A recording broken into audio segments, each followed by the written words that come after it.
Hi everyone, thank you so much for joining us back at the MN Homestead.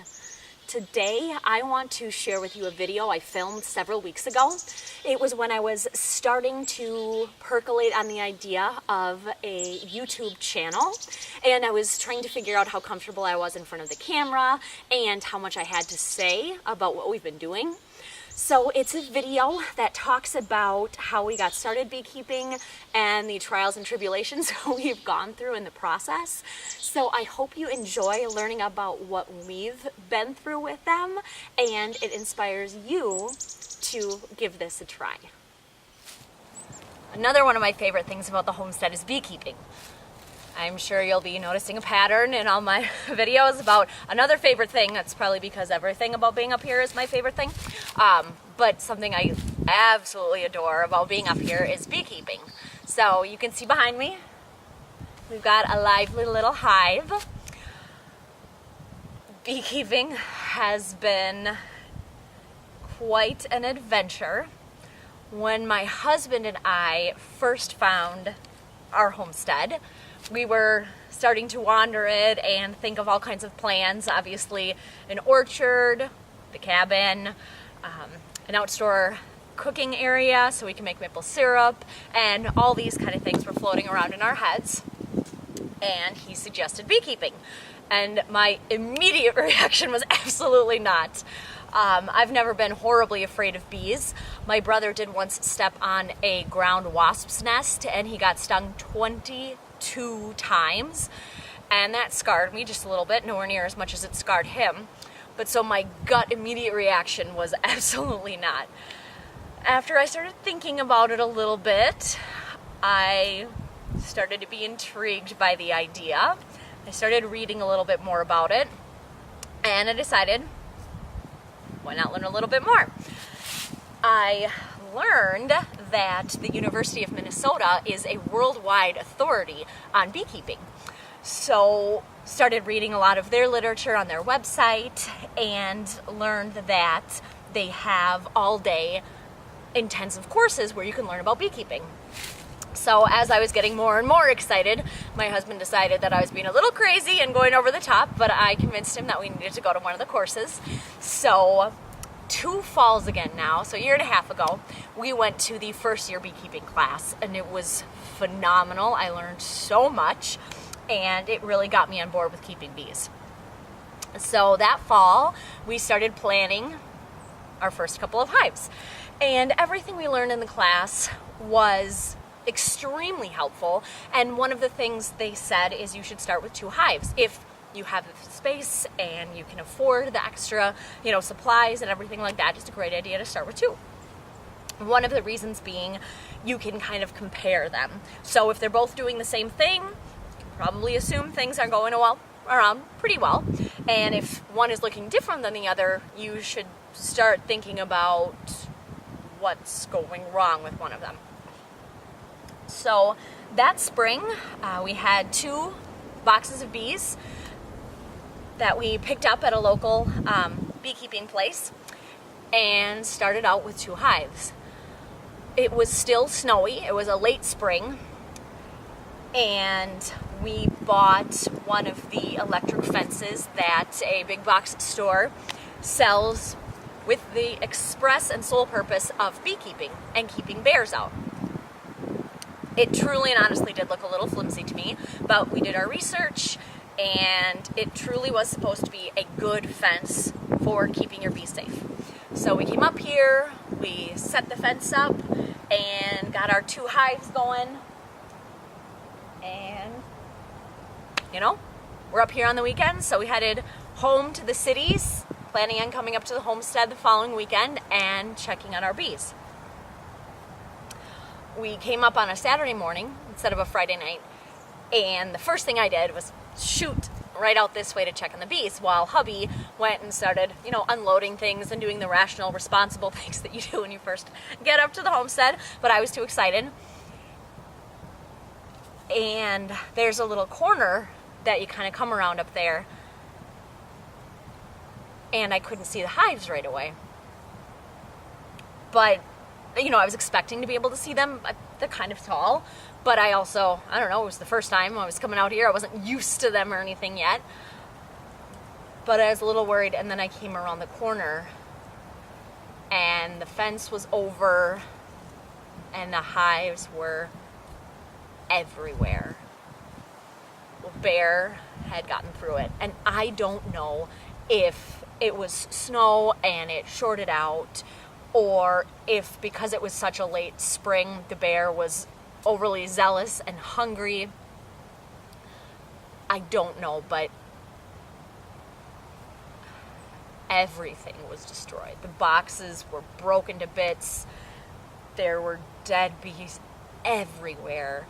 We had gotten plastic containers for the sugar water, and there were huge bite marks in it, and I could actually put my thumb through them.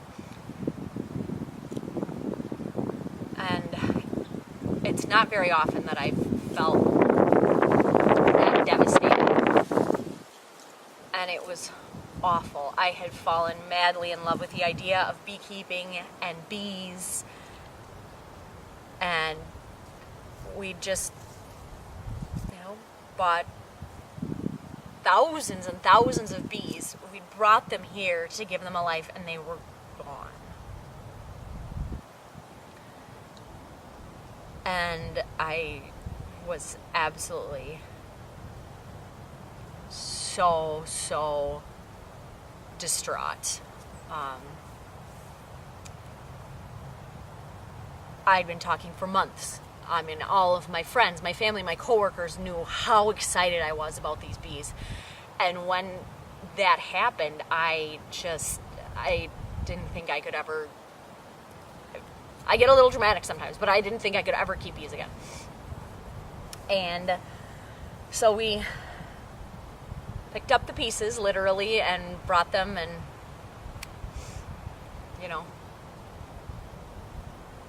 and then a few weeks later, it was getting to the middle of April now, and our local beekeepers put out information on Facebook that they had a second couple of package coming, a second delivery of packages. And my husband was actually, when he brought it up to me, he was pretty tentative because he knew I was so upset. But we decided to give it another try. So we got another 2 boxes, and I came up here one night after work with my mom because my husband was landscaping again. When we had first put him out, it was that kind of lull between snow plowing and landscaping, where the ground was still too hard to landscape, but there was no snow to plow, so he actually had some extra time to come up with me for us to put the bees in. So one evening after work, my mom and I drove up here and put 2 more hives up. In preparation, my husband and I had gone to the store.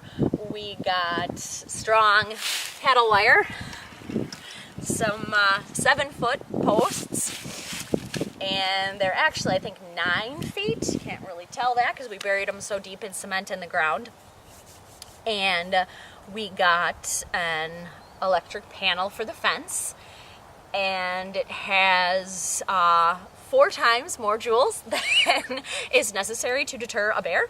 But I was really adamant that we were going to keep them out. So we got all this up, and my mom and I came and we got the bees in. And it was going really well. We had that hive, and what I'm sitting on is where the other hive was. And, we'd gotten them in quite late in the spring. It was, I don't know if it was actually May yet, but it was very end of April, maybe beginning of May. So it was a late start for them. And we have ants all over the place. And they're fire ants, and they're pretty vociferous. It's vociferous. My husband and I are funny with words. Anyway, they're pretty vociferous. And things seem to be going pretty well. And then we noticed that this hive, it's the tan hive, that's the green hive, was starting to get really weak. and we realized that it was being attacked by ants. So we started putting grease underneath and around the edges of both of the hives, but the tan hive had gotten too weak by then to make it. I was, again, really sad, but we eventually, that one died off too. So it's been a heart-wrenching experience, because as we moved into last fall, our hive was doing quite well, but it was definitely behind. It had also fought the ants off a little bit. It had a late start to the year, and there's only a 55-ish% survival rate in Minnesota, just because we're so cold here. So we went into winter hopeful, but realistic, and unfortunately somewhat pessimistic, because we just didn't expect them to make it. We put in bee candy. Basically, instead of sugar water, we took sugar with a very small amount of water, mixed it up to make basically a thick board of candy. It was 22 pounds of sugar, and we put that in the hive under the moisture board. Got it all buttoned up with its outer cover and tucked it in for the winter.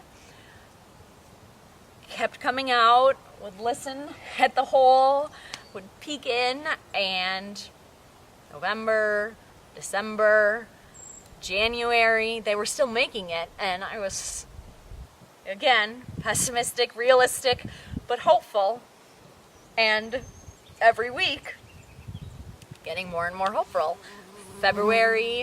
January and February are typically our coldest months. March tends to be one of the snowiest, but as we neared the end of January, I was getting pretty excited. And then Minnesota happened, and in February we had temperatures down to 30 below Fahrenheit actual temperature, with wind chills almost to 60 below. And you know, we had our winter cover on and all of that, but it was a weak hive going into the year, and you know, the survival rate for even the most tenured, seasoned beekeepers is really low in our state. And if you go on my Instagram, you'll see some pictures of the hive. It's up to here in snow, and this is a good almost foot off the ground, and then another foot or so. You know, we're sitting in 2 feet of snow, and my ladies made it. I have loved our beekeeping experience, and I can't wait to continue it, but it has been heart-wrenching, devastating, exciting. It's dramatic keeping bees. So I'm excited to keep showing you the different things that we do up here at the homestead, and I hope you enjoy learning all about them. And I also hope it gives you some excitement and gets your passions, your drives, your imaginations going to think about what would make you happy, and maybe beekeeping is it. So enjoy this, enjoy the rest of the videos up here at the homestead, and I will see you back here next time. Thank you for spending some time with me, listening to the journey we've been on with our wonderful honeybees. You heard a lot about some difficult times that we've had, but I hope you were able to also get the sense of the joy that they bring me. Joy is obviously a recurring theme of everything here, and they do bring me joy. I hope that none of this has scared you away from keeping bees, if it's something you've thought about, dreamt about, or even had a tiny thought about, because it is absolutely amazing. So keep coming back for more. Hit the subscribe and the follow button below.